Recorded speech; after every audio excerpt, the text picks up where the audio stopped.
स्वामी विवेकानंद लोक संसद अनुगुल जिला विचारधारा विभाग पक्षर अनुष्ठित 62तम आभासी आलोचना चक्र रे उपस्थित समस्त ज्ञानी गुणी सज्जनी मंडल को मु भूमिष्ठ प्रणाम करने आलोचना चक्र को स्वागत जनाऊँगी। आज आलोचना चक्र विषय वस्तु हूँ खलील जिब्रान जीवन और दर्शन। पूर्वर स्वामी विवेकानंद लोक संसद विचारधारा विभाग पक्षर बहु महापुरुषों जीवन दर्शन उपर आम आलोचना करथिया बेले चलित मासर आलोचना चक्र रे आमे प्रसिद्ध अमेरिकीय लेखक खलील जिब्रान को जीवनी और दर्शन संबंध में आलोचना करी। এই অবসরে মু এই আসরକୁ স্বাগত জনাউছি स्वामी विवेकानंद लोक संसद अनुगुल जिला शाखा सभापति डॉक्टर प्रशांत कुमार महोदय को।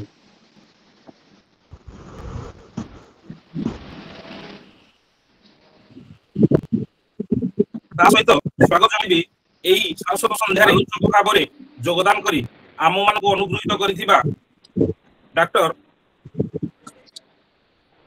मदन मोहन प्रधान महोदय को। डॉक्टर प्रधान महोदय वर्तमान अनुगुल जिला जनस्वास्थ्य अधिकारी भाव कार्यरत स्वामी विवेकानंद लोक संसद सहित जड़े आजीवन सदस्य आम सहित अच्छा। यही अवसर में मु डॉक्टर प्रधान महोदय को आसर को स्वागत जनाऊँ। कार्यक्रम प्रारंभ में मु ओंकार वंदना गान करने आमंत्रण करुँची भवानी शंकर मिश्र महोदय को। भवानी सर।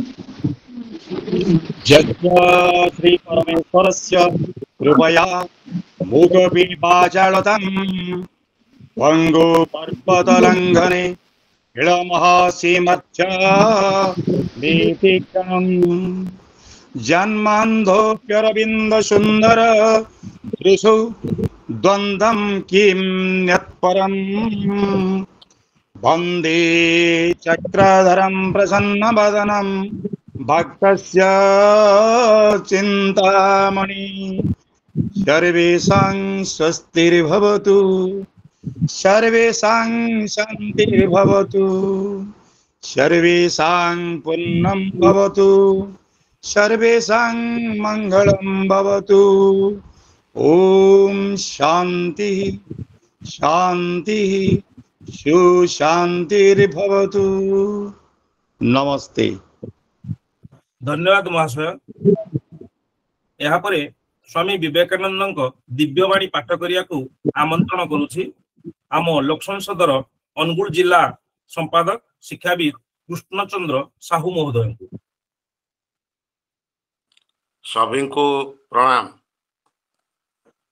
कर्मयोग आम मान को विशेष भाव में शिक्षा दिए जे संसार त्याग कर नाही, संसार रे बास कर, संसारर भाव जेते इच्छा ग्रहण कर, किंतु निजर सुख भोग पाई आदौ कौनसी कार्य कर नाही, भोग जेपरी लक्ष्य न हुए।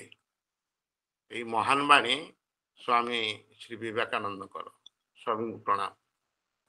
धन्यवाद सर। यहाँ पर मु आमंत्रण करी आम लोक संसदर सभापति डॉक्टर प्रशांत कुमार रथ महोदय को यही आसर को मु पुनर्बार स्वागत जनवा सह कार्यक्रम को आगे नापी मु विनम्र निवेदन करुच्ची। डॉक्टर रथ महोदय। समस्त को मोर नमस्कार। स्वामी विवेकानंद लोक संसद अनुगुल जिला विचारधारा शाखा उपसभापति एवं डॉक्टर कल्पना बोईती, पूर्वतन उपसभापति प्रताप बाबू, सम्मानित अतिथि डॉक्टर मदन मोहन प्रधान महोदय, संपादक कृष्ण बाबू, संयोजक विभूति भूषण एवं नरेश चंद्र, रवींद्र बाबू, बट्टकृष्ण बाबू, संचिता मैडम एवं पाठचक्र रे जोड़ी होता मोर भाई भौणी माने। आजिर विषय खलील जिब्रान का जीवन और दर्शन। आजिर अतिथि श्रीयुक्त मदन मोहन प्रधान महोदय से तालचेर डेरा रे जन्म ग्रहण करछंती। एबे से कार्यरत अनुगुल जिलापाल सीडीएमओ भाव में पेशारे से डाक्तर निशा तांकर समाज सेवा और साहित्य सेवा जड़े दक्ष संगठक रूपे सुपरिचित स्वामी विवेकानंद लोक संसद मो गाँ स्वास्थ्य परिषद से राज्य आवाहक डॉक्टर चित्तरंजन दास द्वारा प्रभावित होई निजक से चिंताधारा रे उत्सर्ग करछंती। तालचेर ठारे अवस्थापित अरविंद शिक्षा केंद्र से प्राण प्रतिष्ठाता और फाउंडेशन मेंबर, सर्वोपरि से डाक्तर और साहित्यिक। डॉक्टर प्रधान पुस्तक गुड़िक है जड़े शिक्षकर कहानी मु जदि पिला हो जाती दृश्य अदृश्य अदृश्य प्रच्छद एवं आहरी अनेक। एबे खलील मुख्यतः जड़े कवि और कलाकार। बाल्यकाल अत्यंत दुखमय। तांकर जन्म 1883 मसीहा जनवरी 6 तारीख थे। जन्मस्थान लेबानन अमेरिकार पैसारी रे। 12 वर्ष बयस अमेरिका को से परिवार सह चली आसथिले एवं यही कारण थिला से गरीब थिले। अमेरिकार जड़े कलाकार और लेखकों सहायता रे से इंग्रेजी भाषा अध्ययन करथिले। अरबी भाषा और इंग्राजी भाषा रे तांकर 25 टी रु अधिक पुस्तक देखा मिले। किछि वर्ष परे से न्यूयॉर्क चली जाइथिले। प्रथमे अरबी और परे इंग्राजी रे निज लेखारे से प्रभावित होइथिले। तांकर 3टी उपन्यास जहाँ उपन्यास त्रय बोली कहा जाता है, द डेथ ऑफ प्रोफेट मनुष्य संबंध रे अन्वेषण एवं गार्डियन ऑफ प्रोफेट मनुष्यर संबंधर अन्वेषण एवं द डेथ ऑफ प्रोफेट ईश्वर मनुष्यर संबंध। ये 3 पुस्तक मनुष्यर श्रेष्ठ तो जानी हुए। दि प्रोफेट हूँ एक काव्यात्मक रचना। यार 26टी अध्याय अच्छी जहाँ तांको रचना करने को 11 वर्ष समय लगी। मनुष्यर प्रगति और मनुष्यर स्तर ईश्वर और मनुष्य जीवन और श्रेष्ठत्व संपर्क में तांकर रचनारू अवगत करी हुए। एवं प्रथम पुस्तकटी तांकर प्रथम प्रकाश काल रे 20 लाख बिक्री होइतिला एवं पुनश्च द्वितीय से शिल्पी जो विशेष परिचित थिले। तांकर जीवन काल मात्र 48 वर्ष। 1931 मसीहा एप्रिल 10 तारीख रे से इहलोक गमन करथिले। तांकर लिभर सिरोसिस रोग होइतिला। तेबे तांकर रचनावली भितरे the prophet, the madman and sand and foam एमिति अनेक। तांको स्वल्प जीवन काल पृथ्वीवासी को अनुप्राणित करथिला। तांको लेबानन रे शेष समय कबर दिया जाइतिला एवं लेबानन रे कबर दिया जिवो बोली प्रथम रु से समस्त को अनुरोध करथिले।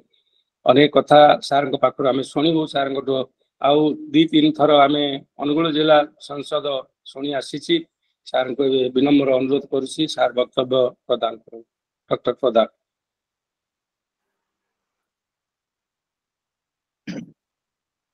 समस्त को शुभ संध्या।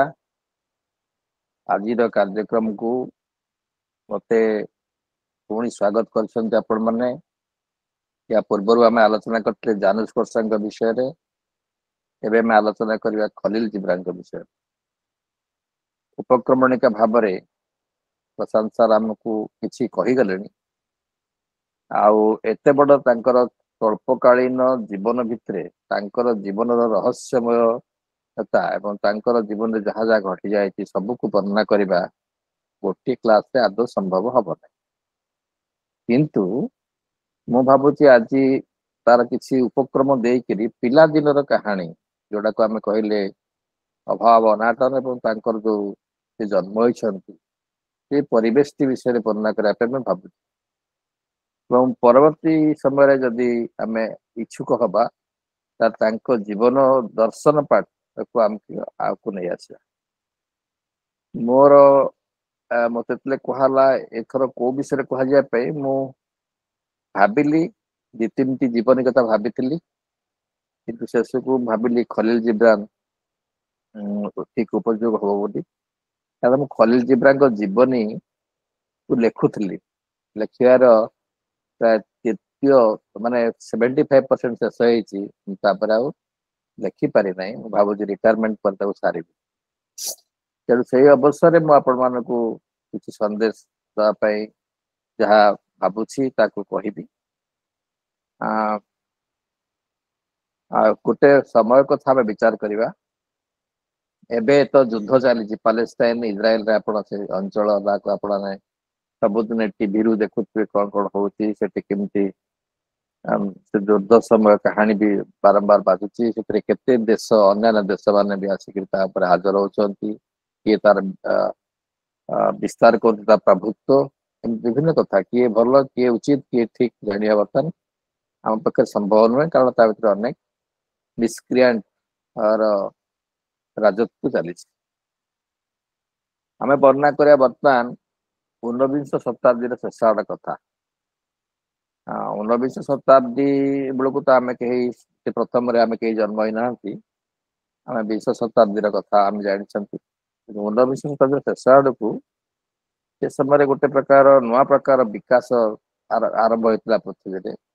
ଯୁକ୍ତି ବୁଦ୍ଧି ବିଜ୍ଞାନ, ପ୍ରକୃତିର ବିଜ୍ଞାନ ଯୋଉଟା କୁହାଯାଉଛି, ଫିଜିକାଲ ସାଇନ୍ସ, ବାୟୋଲୋଜିକାଲ ସାଇନ୍ସ, ୟାକୁ ନେଇକରି ଅନେକ ଅନେକ କଥା ଆରମ୍ଭ ହେଇଥିଲା ସାରା ବିଶ୍ୱରେ। ଏବଂ ସେତେବେଳେ ଯୋଉ ରେସନାଲିଷ୍ଟିକ ମାଇଣ୍ଡ ମାନେ, ସେମାନେ ଭାବୁଥିଲେ ବିଜ୍ଞାନ ଦ୍ଵାରା ସଭ୍ୟତା ସୃଷ୍ଟି କରିହବ।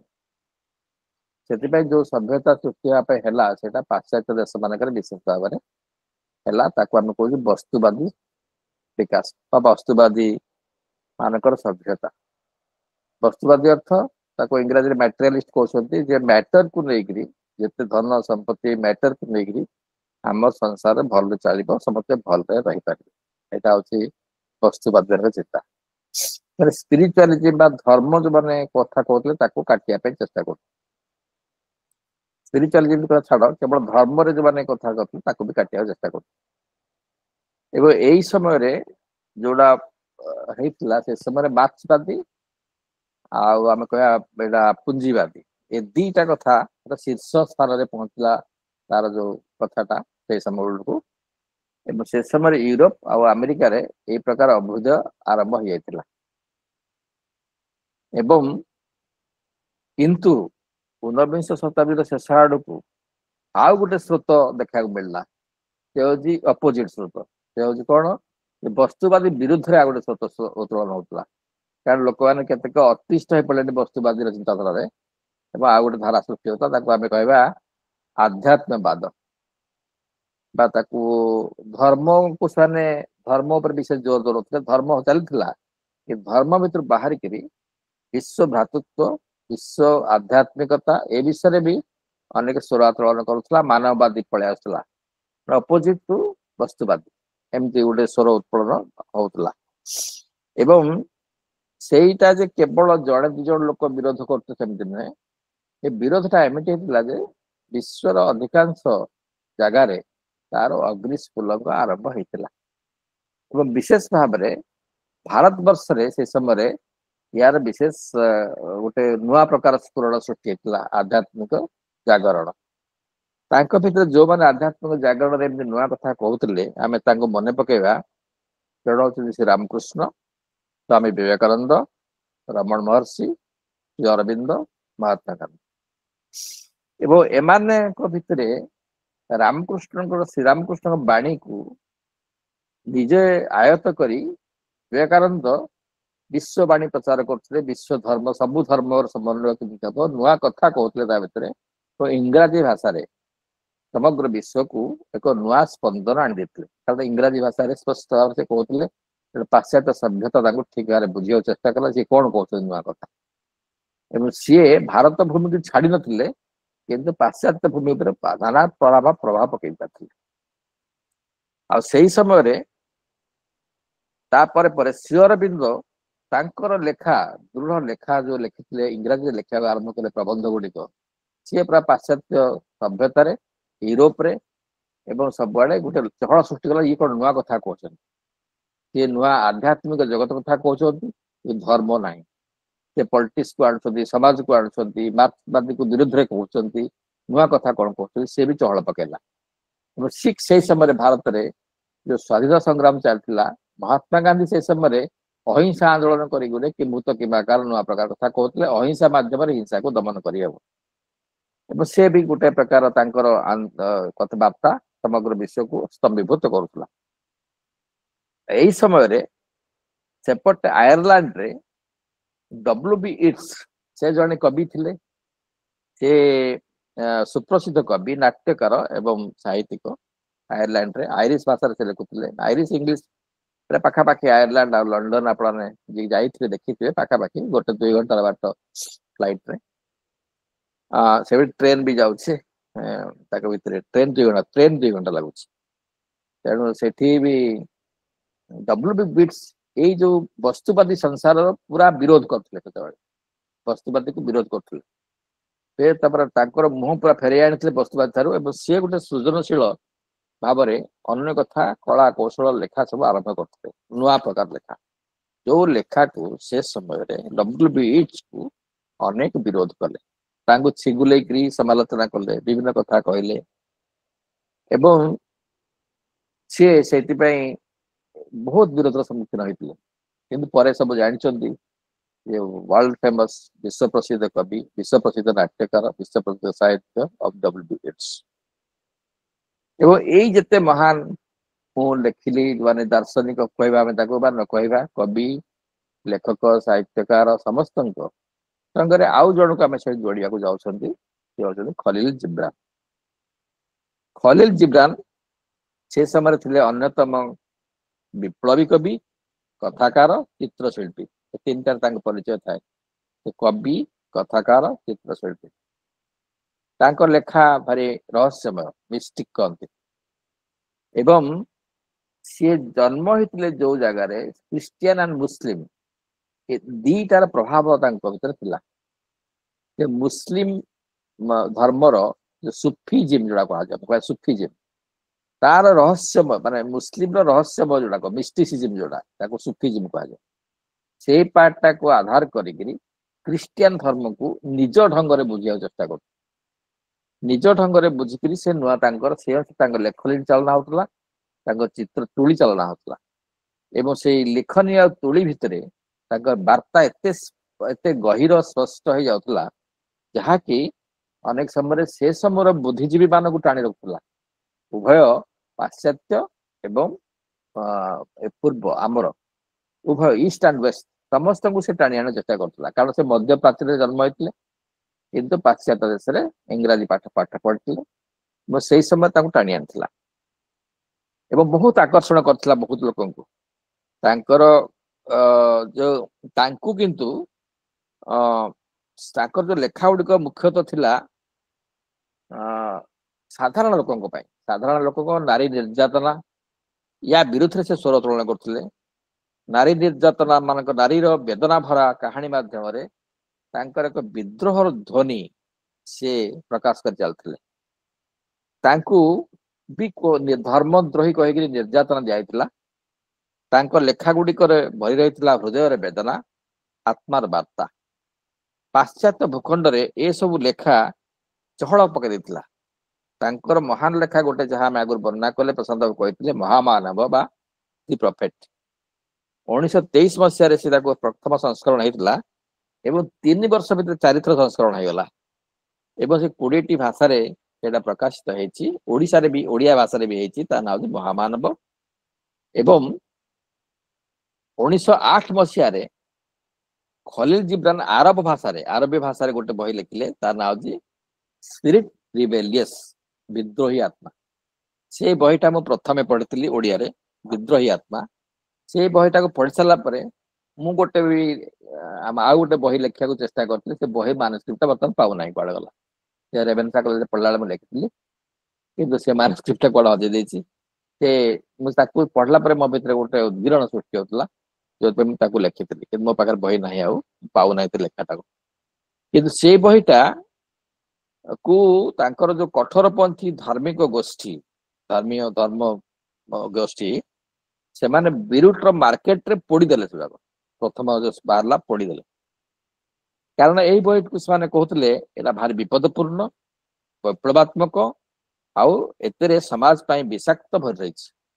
କାରଣ ସେଥିରେ ସେ ନାରୀ ନିର୍ଯାତନା ଏବଂ ତା ବିରୁଦ୍ଧରେ ଏମିତି ସ୍ୱର ଲେଖିଥିଲେ, ଏମିତି ଭାଷା, ଏମିତି ତାର ଏସବୁ ଲେଖିଥିଲେ, ଯୋଉଟା କି ସେ ସମୟର ଧର୍ମାନ୍ଧ ବା ଧର୍ମୀୟ ଗୋଷ୍ଠୀ ଯୋଉମାନେ କଠୋରପନ୍ଥୀ, ତାଙ୍କୁ ସହ୍ୟ ହେଇପାରୁନଥିଲା।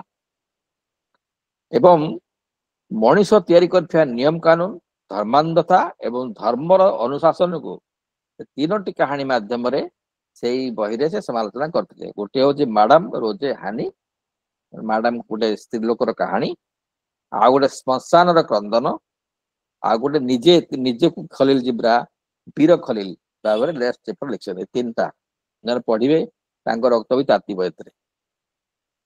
ପ୍ରଫେଟ ବହିରେ ତାଙ୍କର ଗୋଟେ ମୁଖ୍ୟ ବାଣୀ ରହିଛି, ମୁଖ୍ୟ ଉକ୍ତି ଯୋଉଟା ତା କୁହାଯାଏ। ସେଥିରେ ଏମିତି ସେ ଲେଖିଛନ୍ତି, ପରସ୍ପରର କପ୍ କୁ ପୂରଣ କର, ମାତ୍ର ଗୋଟିଏ କପ୍ ରୁ ପାନ କର ନାହିଁ। ପରସ୍ପରକୁ ନିଜ ନିଜର ପାଉଁରୁଟି ଦିଅ, ମାତ୍ର ଗୋଟିଏ ପାଉଁରୁଟି ପତାରୁ ଖାଅ ନାହିଁ। ଏକାଠି ଗୀତ ଗାଅ, ଏକାଠି ନାଚ କର, ଏକାଠି ଖୁସି ମନାଅ, ମାତ୍ର ପରସ୍ପର ଏକାଠି ରୁହ ନାହିଁ।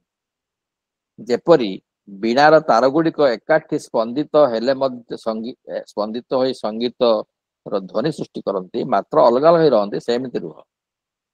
ତୁମେ ତୁମର ହୃଦୟ ଦେଇଦିଅ, ମାତ୍ର ପରସ୍ପର ସହ ସଂରକ୍ଷିତ ଦ୍ରବ୍ୟ ପାଇଁ ହୃଦୟକୁ ଦିଅ ନାହିଁ। ଏଇଟା ସେଇ ପ୍ରଫେଟ ବହିରେ ଗୋଟେ ମୁଖ୍ୟ ବାଣୀ। ଏବଂ ତାଙ୍କର ପିଲାଦିନର ଜୀବନ କାହାଣୀକୁ ବର୍ଣ୍ଣନା କରିବା ପୂର୍ବରୁ ମୁଁ ତାଙ୍କର ଗୋଟେ ଯୋଉଟା ଗୀତକୁ ମୁଁ ନିଜେ ଅନୁବାଦ କରିଥିଲି, ଅନୁବାଦ କେତେଟା କରିଛି ତାଙ୍କର କବିତା, ସେଥିରୁ ଗୋଟାଏ କବିତା ପଢିକିରି ମୁଁ ଭାବୁଛି ଆଗକୁ ଯିବା ପାଇଁ ତାଙ୍କ ପିଲାଦିନ କଥାରୁ ବର୍ଣ୍ଣନା କରିବା। ଗୋଟେ ଭୟ ମିଷ୍ଟିକ, ତାଙ୍କ କବିତା ଗୁଡା ଭାରି ମିଷ୍ଟିକ। ଫିୟର, ତାର ଇଂରାଜୀ ଟାଇଟଲ ଅଛି ଫିୟର, ଭୟ। ସେ ଲେଖିଛନ୍ତି କଣ ସେଥିରେ, ଏକଥା କୁହାଯାଇଛି, ସାଗର ଗର୍ଭରେ ପ୍ରବେଶ କରିବା ପୂର୍ବରୁ ନଈଟି ଭୟରେ ଥରିବାକୁ ଲାଗେ। ସେ ପଛକୁ ଚାହେଁ, ଅତିକ୍ରମ କରି ଆସିଥିବା ପଥକୁ ଲକ୍ଷ୍ୟ କରେ। ପର୍ବତମାଳାର ଶୃଙ୍ଗରୁ ନଈଟି ଝରି ଆସି ଅଙ୍କା ବଙ୍କା ପଥରେ ଅରଣ୍ୟ ଗ୍ରାମ ଆଦି ପାରି ହୋଇଯାଏ ଏବଂ ଆଗରେ ଦେଖେ ବିଶାଳ ସାଗର। ସାଗର ଗର୍ଭରେ ପ୍ରବେଶ କରିବା ଅର୍ଥ ଚିରଦିନ ପାଇଁ ହଜିଯିବା। ମାତ୍ର ଏଥିରୁ ନିସ୍ତାର ପାଇବା ପାଇଁ ଆଉ କୌଣସି ଉପାୟ ନାହିଁ। ନଈ ଆଉ ପଛକୁ ଫେରି ଯାଇପାରିବ ନାହିଁ, କେହି ବି ଫେରି ଯାଇପାରିବେ ନାହିଁ। ଫେରିଯିବା ଏହି ଅତୀତରେ ଅସମ୍ଭବ। ସାଗର ଗର୍ଭରେ ପ୍ରବେଶ କରିବା ପାଇଁ ନଈକୁ ସମ୍ଭାବ୍ୟ ବିପଦକୁ ସାମ୍ନା କରିବାକୁ ପଡିବ, କାରଣ ଏହା ଦ୍ୱାରା ଭୟ ଦୂର ହେବ। କାରଣ ନଈ ସେଇଠାରେ ଜାଣିବ ସାଗର ଗର୍ଭରେ ହଜିଯିବା କଥାଟା ସତ୍ୟ ନୁହଁ, ମାତ୍ର ସାଗର ହୋଇଯିବା। ଏଇଭଳି ଅନେକ କବିତା ତାଙ୍କର, ଯାହା ଆପଣମାନେ ପଢିଲେ ଆପଣଙ୍କ ହୃଦୟକୁ ଛୁଇଁଯିବ, ଆପଣଙ୍କୁ ସ୍ୱପ୍ନ ଦେଖାଯିବ, କଳ୍ପନା ରାଜ୍ୟରେ ଆପଣ ଭାସିଯିବେ। Mystic point. ମାତ୍ର ତାଙ୍କର ଯେତେ ଲୋକ, ଆପଣ ସ୍ୱାମୀ ବିବେକାନନ୍ଦ କୁହନ୍ତୁ, ରମଣ ମହର୍ଷି କହନ୍ତୁ, ଏଇସବୁ ଯୋଉଙ୍କୁ ଆମେ ନାଁ ସବୁ ଜାଣିଛନ୍ତି। ବହୁତ କମ, କେତେକ କୁହାଯାଇଛି ଅନେକ ଆତ୍ମା ଆସନ୍ତି, ବହୁତ କମ ସମୟ ପାଇଁ ଆସନ୍ତି ପୃଥିବୀକୁ। ଅନେକ ଆତ୍ମା ଆସନ୍ତି, ବହୁତ ଦିନ ବଞ୍ଚନ୍ତି। ଆଉ କିଛି ଆତ୍ମା ଆସନ୍ତି, ସେମାନେ ଯେତେ ତମେ ଏକ୍ସପେକ୍ଟ କରିଥିବ ତାଠାରୁ ଆହୁରି ଅଧିକ ବଞ୍ଚନ୍ତି। ଅର୍ଥାତ୍ କିଏ 40 ବର୍ଷ, କିଏ 80 ବର୍ଷ, କିଏ 120 ବର୍ଷ ବଞ୍ଚନ୍ତି। ସେଇଟା କୁହାହଉଛି ଯେ ଆତ୍ମା ମାନଙ୍କର କାମ ଗୋଟେ ସ୍ଥିର କରି ଆସିଥାନ୍ତି। ସେ ଗୋଟେ ପୃଥିବୀରେ କଣ କରିବେ ତାଙ୍କ ସ୍ଥିରୀକୃତ କରିଥାନ୍ତି। ସେ ସ୍ଥିରୀକୃତ ଅନୁସାରେ ସେ ସେତିକି ବର୍ଷ ବଞ୍ଚିବେ। ଯଦି ତାଙ୍କର କାମ ନ ସରିଲା, ସେମାନେ ପୁଣି ଆଉ କିଛି ଦିନ ବଞ୍ଚିବେ, ନହେଲେ ଆହୁରି ବଞ୍ଚିବେ। ଏମିତିଆ ତା ମାନେ ନୁହେଁ ଯେ କିଏ କମ ବୟସରେ ବଞ୍ଚିଗଲା ସେ ଭଲ, ଯେ ବେଶୀ ଦିନ ବଞ୍ଚିଲା ଭଲ। ତାଙ୍କର ନିର୍ଦ୍ଦିଷ୍ଟ ତାଙ୍କର ଥାଏ ସିଦ୍ଧାନ୍ତ କରି ଆସିଥାନ୍ତି, ଏଇ କାମ ସେ ସାରିକି ଯିବେ, କିମ୍ବା ଜୀବନ ଥିଲା ବେଳେ ବି ନୂଆ କାମ ତାଙ୍କୁ ଦେଖାଯାଏ ଏବଂ ସେଥିପାଇଁ ସେ ବଞ୍ଚିବେ। ଖଲିଲ ଜିବ୍ରା ସେମିତି ମାତ୍ର ବଞ୍ଚିଥିଲେ 48 ବର୍ଷ। 1883 ଜାନୁଆରୀରେ ଜନ୍ମ ହୋଇଥିଲେ, ଜାନୁଆରୀ, ଏବଂ ତିରୋଧାନ ହେଲା 1931 ମସିହାରେ, ମାତ୍ର 48 ବର୍ଷ। ଏହି ସମୟରେ ତ ସେ ତାଙ୍କର ଜୀବନ, ଯଦି ଆମେ ପିଲାଦିନ ଜୀବନଟାକୁ ଦେଖିବା, ଆମେ ଭାବିପାରିବା ନାହିଁ ଯେ ଏମିତି ଗୋଟେ କାଦୁଅ ଭିତରେ ବି ଗୋଟେ ଆମେ କହୁ କାଦୁଅ ଭିତରୁ ପଙ୍କ ଫୁଟିଲା, କାଦୁଅ ଭିତରେ ପଙ୍କ ଫୁଟିଲା। ଅନେକ କାଦୁଅ ଭିତରେ ପଙ୍କ ବି, ଅନେକ ଫୁଲ ବି ଫୁଟୁ ନଥିବେ, କୋଉ ଫୁଲ ବି ମଉଳି ଯାଉଥିବ, କିନ୍ତୁ ଗୋଟେ ପଦ୍ମ ଫୁଲ ଫୁଟିଗଲା ପରେ ଆମେ ଭାବୁଛୁ କାଦୁଅରୁ ପଙ୍କରୁ ପଦ୍ମ, ପଙ୍କରୁ ପଦ୍ମ, ପଙ୍କଜ ହେଲା। ଏମିତି ଆହୁରି ଅନେକ ଅନେକ ପଙ୍କଜ ବି ଫୁଟି ନଥିବେ, ସେମାନେ କୁଆଡେ ଭଲି ଯାଇଥିବେ। କିନ୍ତୁ ଏଇ ଯୋଉ ପଙ୍କଜଟି ଫୁଟିଲା କାଦୁଅ ଭିତରୁ, ସିଏ ବଣମଲ୍ଲି ବଣରେ ହଜିଗଲା ନାହିଁ। ସେ ତାର ସୁବାସିତ ମହକ ସମଗ୍ର ବିଶ୍ୱକୁ ପରିଶ୍ରବଣ କଲା, ସମଗ୍ର ବିଶ୍ୱ ଆହ୍ଲାଦିତ ହେଇଗଲା ସେଇ ପଙ୍କଜ ଭିତରୁ ପଙ୍କ ଭିତରୁ ଫୁଟି ଉଠିଥିବା ପଙ୍କଜର ସୁବାସନା। ଠିକ କାଲିଲ ଜିବ୍ରାନଙ୍କ ଜୀବନ ଆମେ ତା ସହିତ ତୁଳନା କରିବା। ଏବଂ ସେ ତାଙ୍କ ପିଲାଦିନ କଥା ବର୍ଣ୍ଣନା କଲା ବେଳେ ଗୋଟେ କବିତା ଲେଖିଛନ୍ତି ଏମିତିଆ, ହେଲେ ଆପଣମାନେ ସମସ୍ତେ ଜାଣିଥିବେ ତାଙ୍କ ଫେମସ କବିତା, ପିତାମାତାଙ୍କ ଉଦ୍ଦେଶ୍ୟରେ ସେ ଲେଖିଛନ୍ତି। ତୁମ ପିଲାମାନେ ତୁମର ନୁହନ୍ତି, ଜୀବନର ଇଚ୍ଛା ପୂରଣ ପାଇଁ ସେମାନେ ଜୀବନର ସନ୍ତାନ। ସେମାନେ ତୁମ ମାଧ୍ୟମରେ ଆସିଥାନ୍ତି, ମାତ୍ର ସେମାନେ ତୁମର ନୁହନ୍ତି। ତୁମେ ସେମାନଙ୍କୁ ତୁମର ପ୍ରେମ ଦେଇପାର, ମାତ୍ର ତୁମର ଭାବନା ନୁହଁ, କାରଣ ସେମାନଙ୍କର ନିଜସ୍ୱ ଭାବନା ଅଛି। ତୁମେ ସେମାନଙ୍କର ଶରୀରକୁ ଆଶ୍ରୟ ଦେଇଥାଇପାର, ମାତ୍ର ସେମାନଙ୍କର ଆତ୍ମାକୁ ନୁହେଁ, କାରଣ ସେମାନଙ୍କର ଆତ୍ମା ଆଶ୍ରୟ ନେଇଥାନ୍ତି ଆସନ୍ତା କାଲିରେ। ତୁମେ ସେହି ଆସନ୍ତା କାଲିରେ ପହଞ୍ଚି ପାରିବ ନାହିଁ, ଏପରିକି ତୁମ ସ୍ୱପ୍ନରେ ବି ନୁହେଁ। ତୁମେ ସେମାନଙ୍କ ପରି ହେବାକୁ ଚେଷ୍ଟା କରିପାର, ମାତ୍ର ସେମାନଙ୍କୁ ତୁମ ପରି ତିଆରି କରିବାକୁ ଚେଷ୍ଟା କର ନାହିଁ, କାରଣ ଜୀବନ ପଛକୁ ଯାଏ ନା, ଗତକାଲିର ଆଲକାତ୍ରାରେ କର୍ତ୍ତବ୍ୟାକ୍ତ ହୁଅ ନାହିଁ। ତୁମେ ହେଉଛ ଧନୁ, ଯେଉଁଠାରୁ ଜୀବନ ତୀର ସଦୃଶ ପିଲାମାନେ ପ୍ରେରିତ ହୁଅନ୍ତି। ଧନୁର୍ଧାରୀ ଅନନ୍ତ ପଥ ପରେ ଏକ ସୂଚକ ଚିହ୍ନଟିକୁ ଦେଖିଥାନ୍ତି ଏବଂ ସକଳ ଶକ୍ତି ଲଗାଇ ଧନୁକୁ ଟାଣି ଦିଅନ୍ତି। ଧନୁ ମଧ୍ୟରେ ନିକ୍ଷେପିତ ହୁଏ ତୀର। ଏହି ତୀର କ୍ଷିପ୍ର ବେଗରେ ଉଡ଼ିଯାଏ ବହୁ ଦୂର। ଧନୁର୍ଧାରୀ ହାତରେ ତୁମ ଧନୁର ଏପରି ଟଙ୍କାର ତୁମକୁ କେବଳ ନିରୋଳା ଆନନ୍ଦ ଦେଉଥାଏ। ଦୂର ଦୂରାନ୍ତକୁ ନିକ୍ଷିପ୍ତ ହୋଇଯାଉଥିବା ତୀରକୁ ଧନୁର୍ଧାରୀ ଯେପରି ଭଲ ପାଏ, ତା ହାତରେ ସ୍ଥିର ହୋଇ ରହିଥିବା ଧନୁର୍ଧାରୀ ଧନୁଟିକୁ ମଧ୍ୟ ସେ ସେହିପରି ଭଲ ପାଏ। ଏବେ ଏଇଟା ସେ ପିଲାମାନଙ୍କ ଉଦ୍ଦେଶ୍ୟରେ ସେ ଲେଖିଛନ୍ତି ସେ ସମୟରେ। ଏବଂ ଆମେ ବୁଝିବା ତାଙ୍କ ପିଲାଦିନ ନାଁଟା କେମିତି ଥିଲା। ତାଙ୍କ ପିଲା ନାଁଟା ମୂଳ ନାଁ ହଉଛି ଜିବ୍ରାନ ଖଲିଲ ଜିବ୍ରାନ। ଆପଣମାନେ ଆମେ ଜାଣିଥିବେ ଆମର ସାଉଥ ଇଣ୍ଡିଆ ପାଖାପାଖି ବା ଆମର କିଛି ଅଞ୍ଚଳରେ ବି ଗଞ୍ଜାମ ଅଞ୍ଚଳରେ ପୂର୍ବ ପୁରୁଷଙ୍କ ନାଁ ଭିତରେ ତାଙ୍କ ନାଁଟା ଯୋଡି ହେଇଥାଏ। ଠିକ ସେମିତି ତାଙ୍କର ସେଠି ତାଙ୍କ ପିତାଙ୍କ ନାମ ହଉଛି ଖଲିଲ ଜିବ୍ରାନ। ଆରବୀୟ ପରମ୍ପରା ଅନୁସାରେ ଖଲିଲ ଜିବ୍ରାନଙ୍କ ନାଁଟି ପିତାଙ୍କ ନାଁରୁ ଆସିଛି।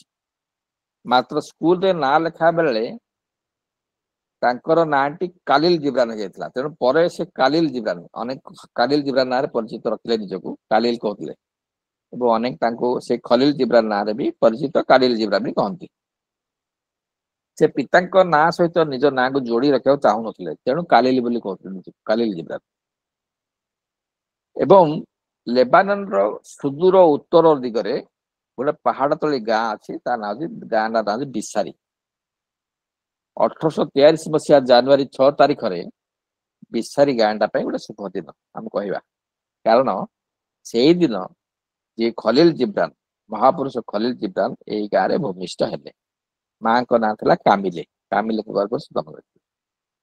ୱାଦି କାଦିସା ଏହି ସମୟରେ ପର୍ବତସ୍ଥଳୀ, ଯାହା ବିସାରୀ ଗାଁ ଠାରୁ ବହୁତ କମ ଦୂର ଥିଲା।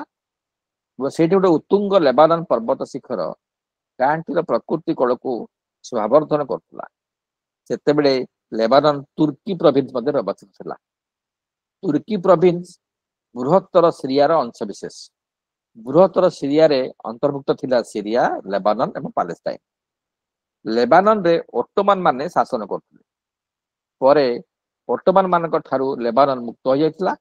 ଓଟୋମାନ ମାନଙ୍କ ଶାସନରୁ ମୁକ୍ତି କରିବା ପାଇଁ ଲେବାନନବାସୀ ଅନେକ ବର୍ଷ ଧରି ସ୍ୱାଧୀନତା ସଂଗ୍ରାମରେ ସକ୍ରିୟ ଅଂଶଗ୍ରହଣ କରିଥିଲେ।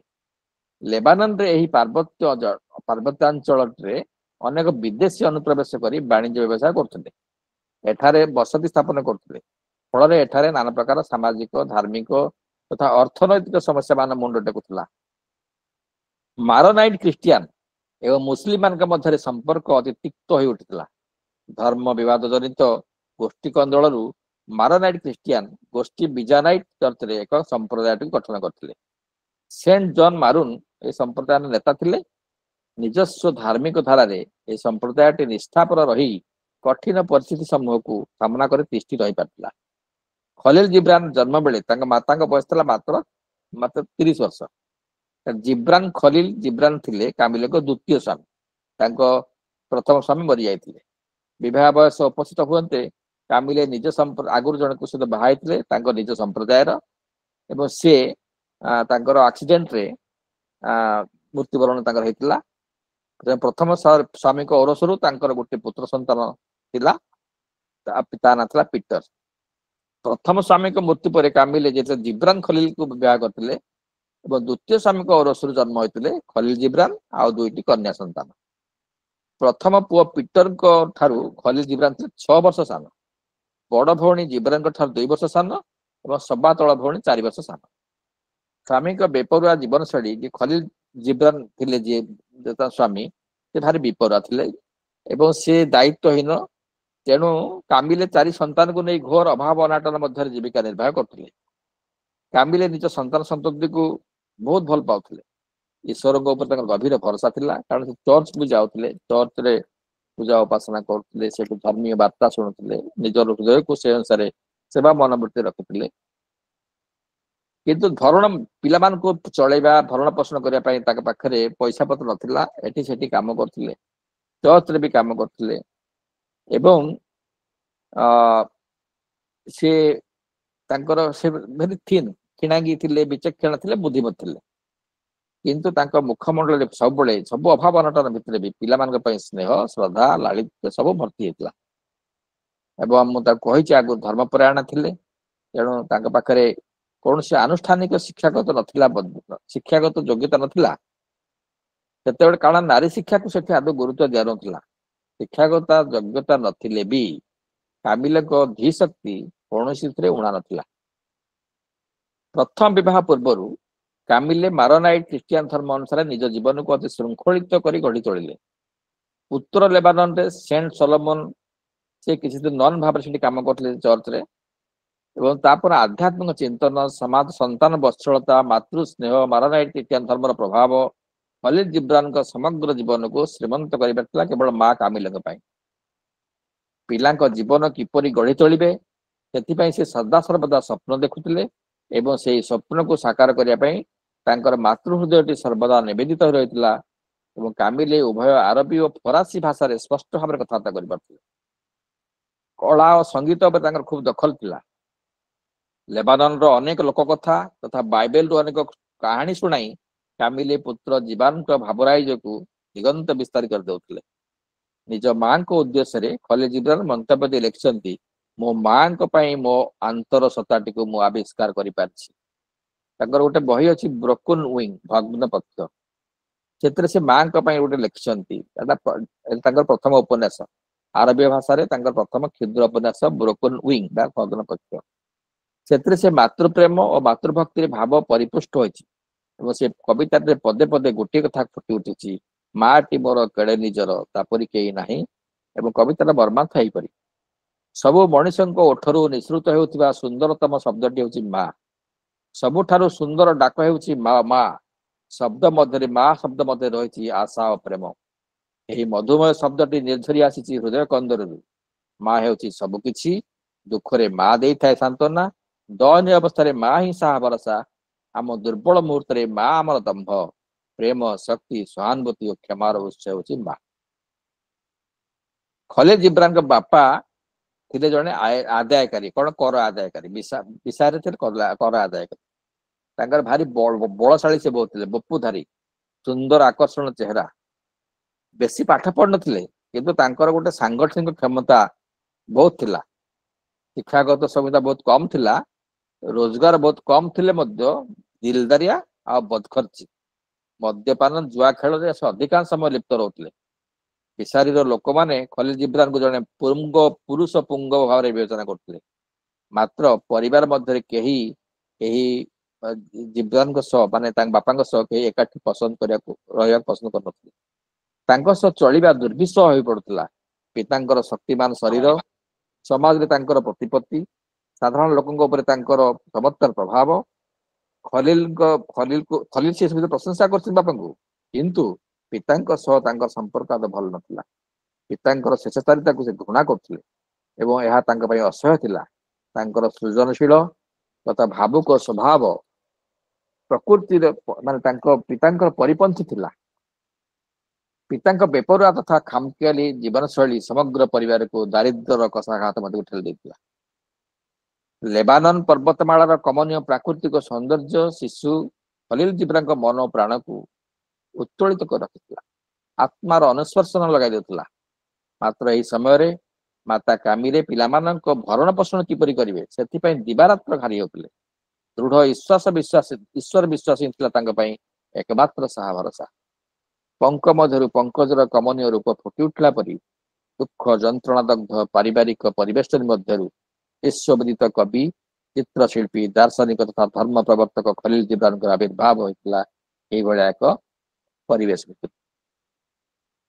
ସେତେବେଳେ ଯୋଉ ସାମାଜିକ ତାଙ୍କ ଜନ୍ମ ସମୟରେ ଯୋଉ ସାମାଜିକ ଧର୍ମଗତ ଓ ଅର୍ଥନୈତିକ ପରିବେଶ ଥିଲା ଲେବାନନରେ ଭାରି ଦୟନୀୟ। ଜୀବିକା ଅର୍ଜନ ପାଇଁ ଲେବାନନବାସୀ ଭିଟାମାଟି ଛାଡି ଅନ୍ୟ ଦେଶକୁ ଚାଲି ଯାଉଥିଲେ। ମାତ୍ର ଏ ସମସ୍ତ ଅଭାବ ଅନାଟନ ଭିତରେ ରହିଥିଲା ପାରମ୍ପରିକ ତଥା ମାନବୀୟ ସ୍ନେହ। ଜିବ୍ରାନ ନିଜ ଜନ୍ମଭୂମିକୁ ପ୍ରାଣ ଭରି ଭଲ ପାଉଥିଲେ, ମାତ୍ର ନୃଶଂସତାକୁ ଘୃଣା କରୁଥିଲେ। ଜିବ୍ରାନ ଲେଖିଛନ୍ତି, ମୋ ସୁନ୍ଦର ଦେଶଟି ପାଇଁ ମୋର ବ୍ୟାକୁଳତା ରହିଛି। ମୁଁ ମୋ ଦେଶବାସୀଙ୍କୁ ବହୁତ ଭଲ ପାଏ। ସେମାନଙ୍କ ଅବସ୍ଥା ଅତ୍ୟନ୍ତ ଦୟନୀୟ। କିନ୍ତୁ ଯଦି ମୋ ଲୋକମାନେ ଲୁଣ୍ଠନ କରିବା ପାଇଁ ଉତ୍ତେଜିତ ହୋଇ ଆଗଭର ହୁଅନ୍ତି ଏବଂ ହତ୍ୟାକୁ ଦେଶାତ୍ମବୋଧ ବୋଲି କହନ୍ତି ଓ ମୋ ପଡୋଶୀ ଦେଶକୁ ଅଧିକାର କରିନିଅନ୍ତି, ଏ ମନୁଷ୍ୟ ଉପରେ ନୃଶଂସତା କରାଯାଉଛି ବୋଲି ଦର୍ଶାଇ ମୁଁ ମୋ ଲୋକମାନଙ୍କୁ ଓ ମୋ ଦେଶକୁ ବି ଘୃଣା କରିବି। ଖଲିଲ ଜିବ୍ରାନଙ୍କ ଜନ୍ମ ପୂର୍ବରୁ ଲେବାନନରେ ସାମାଜିକ ଅର୍ଥନୈତିକ ଅସ୍ଥିରତା ଲାଗି ରହିଥିଲା। ସାମାନ୍ୟ ଖୁସିରେ ବଞ୍ଚିବା ପାଇଁ ଏକ ସାଧାରଣ ଅନୁକୂଳ ବାତାବରଣ ଉପଲବ୍ଧ କରାଇବାର ସ୍ୱପ୍ନ ହୋଇ ରହିଥିଲା। ଜିବ୍ରାନଙ୍କର ଗୋଟିଏ ପୁରୁଷ ପୂର୍ବରୁ ଲେବାନନରେ ଲାଗି ରହିଥିଲା ଗୃହଯୁଦ୍ଧ, ସାମ୍ପ୍ରଦାୟିକ ଦଙ୍ଗା। 1845 ବେଳକୁ ଆରମ୍ଭ ହୋଇଯାଇଥିଲା ସାମ୍ପ୍ରଦାୟିକ ହିଂସାକାଣ୍ଡ। 1960 ବେଳକୁ ସାମ୍ପ୍ରଦାୟିକ ଦଙ୍ଗା ବର୍ବରତାର ଚରମ ସୀମାରେ ଉପନୀତ ହୋଇଥିଲା। ମାନବ ଇତିହାସରେ ଏହା ଥିଲା ସବୁଠାରୁ ଜଘନ୍ୟ ଧର୍ମଜନିତ ଦଙ୍ଗା। ହଜାର ହଜାର ମାରନାଇଟ ଖ୍ରୀଷ୍ଟିଆନ ମାନଙ୍କୁ ନୃଶଂସ ଭାବରେ ହତ୍ୟା କରାଯାଇଥିଲା। ଅମାନୁଷିକ ତଥା ବର୍ବରତାକୁ ଚରମ ନିଦର୍ଶନ ରୂପ ଉପସୀନ ପାଠ ମାନଙ୍କରେ ଏପରି ଜଳସଂହାର କରାଯାଉଥିଲା ତାହା ଦେଖି ହେବ ନାହିଁ। ଲୁଣ୍ଠନ କରି ଗାଁ ଗୁଡିକୁ ଜାଳି ଦିଆଯାଉଥିଲା। ଏସବୁ ନୀତିଦିନିଆ ଘଟଣାରେ ପରିଣତ ହୋଇଯାଇଥିଲା। କେତେବେଳେ କେଉଁଠି କଣ କାହାର ମସ୍ତକ ଧରାଶାୟିତ ହେବ, କେଉଁ ନାରୀର ଇଜ୍ଜତ ଲୁଣ୍ଠନ ହେବ, କେଉଁ ଶିଶୁ ସୁରାଘାତରେ ଟଳି ପଡିବ, ତାହା ଆକଳନ କରିବା କଷ୍ଟକର ହୋଇପଡ଼ିଲା।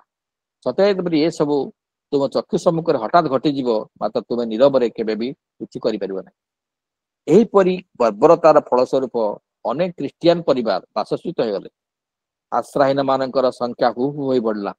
ପ୍ରାୟ 30,000ରୁ ଉର୍ଦ୍ଧ୍ୱ ମାରନାଇଟ ଖ୍ରୀଷ୍ଟିଆନ ଓ ପରମ୍ପରା ବିରୋଧୀ ଗ୍ରୀକବାସୀ ଏହି ଜଘନ୍ୟ ହିଂସାକାଣ୍ଡରେ ବଳି ପଡ଼ିଲେ। ଲେବାନନ ପର୍ବତର ପାଦଦେଶରେ ରକ୍ତର ନଈ ଛୁଟିଗଲା। ଏହି ହିଂସାକାଣ୍ଡର ମୂଳରେ ଥିଲେ ଓଟୋମାନ। ସେମାନେ ନିଜ ସ୍ୱାର୍ଥ ହାସଲ ପାଇଁ ଡ୍ରୁଜ ମାନଙ୍କୁ ନିଜ ହାତରେ ରଖିଥିଲେ ଓ ସେମାନଙ୍କୁ ଅମାନୁଷିକ ନରସଂହାର କାର୍ଯ୍ୟରେ ଲଗାଇ ଦେଇଥିଲେ।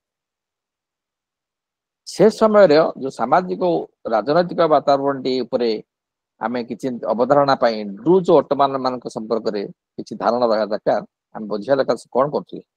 ଡ୍ରୁଜ ମାନଙ୍କର ଅନ୍ୟ ନାମ ହଉଛି କରୁଣାର ସନ୍ତାନ। ସେମାନେ ଏକ ନିର୍ଦ୍ଦିଷ୍ଟ ଧର୍ମୀୟ ଶୃଙ୍ଖଳା ମାନି ଚଳୁଥିଲେ। ପ୍ରାୟ 1000 ବର୍ଷ ତଳେ ଏହି ଗୋଷ୍ଠୀଟିର ଆବିର୍ଭାବ ହୋଇଥିଲା ଇଜିପ୍ଟରେ। ସେମାନଙ୍କର ମୂଳ ଧର୍ମ ହେଲା ଇସଲାମ। ସେମାନଙ୍କର ବିଶ୍ୱାସ ହେଉଛି ଈଶ୍ୱର ପୃଥ୍ୱୀ ପୃଷ୍ଠରେ ସେମାନଙ୍କର ନେତା ଭାବରେ ଜନ୍ମଗ୍ରହଣ କରିଥିଲେ। ଏହି ନେତାଙ୍କ ନାମ ଥିଲା ଅଲ ହାକିମ ବି ଅମିଲେ ଆଲା। ଡ୍ରୁଜ ମାନଙ୍କର ନିଜର କୌଣସି ସ୍ଥାୟୀ ବସତି ନଥିଲା। ତେଣୁ ସେମାନଙ୍କ ମଧ୍ୟରୁ ଅନେକ ଚାଲି ଆସିଲେ ଇଜିପ୍ଟ, ଲେବାନନ, ସିରିଆ, ଇସ୍ରାଏଲ ଏସବୁର ପାର୍ବତ୍ୟ ଅଞ୍ଚଳ ତଥା ଅନ୍ୟାନ୍ୟ ମଧ୍ୟପ୍ରାଚ୍ୟର ଦେଶମାନଙ୍କୁ।